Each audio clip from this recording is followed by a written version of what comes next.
জিলহজ মাস মুসলিম উম্মার জন্য অত্যন্ত তাৎপর্যপূর্ণ এবং গুরুত্বপূর্ণ একটি মাস। এই মাসের প্রথম 10 দিন মহান আল্লাহ সুবহানাহু ওয়া তাআলার সবচেয়ে প্রিয় দিনগুলোর অন্তর্ভুক্ত।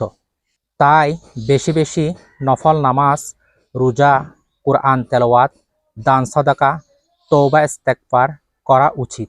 বিশেষ করে আরফার দিনের রোজা 1 বছরের পূর্বের ও পরের গুনাহ মাফের কারণ হয়। আর যারা কুরবানি করার সামর্থ্য রাখেন তারা যেন ইখলাসের সাথে মহান আল্লাহ সুবহানাহু ওয়া তাআলার সন্তুষ্টির উদ্দেশ্যে কুরবানি আদায় করে। অহংকার, হিংসা আর গুনাহ থেকে নিজেদেরকে দূরে রেখে এই মাসকে আমরা আত্মশুদ্ধির মাধ্যম বানাই। আল্লাহর স্মরণে হৃদয়কে জীবন্ত রাখুন, কারণ সফলতা শুধু মহান আল্লাহ সুবহানাহু ওয়া তাআলার আনুগত্যের মধ্যেই নিহিত রয়েছে।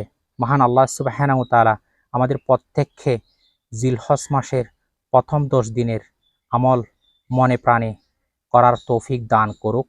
আমিন।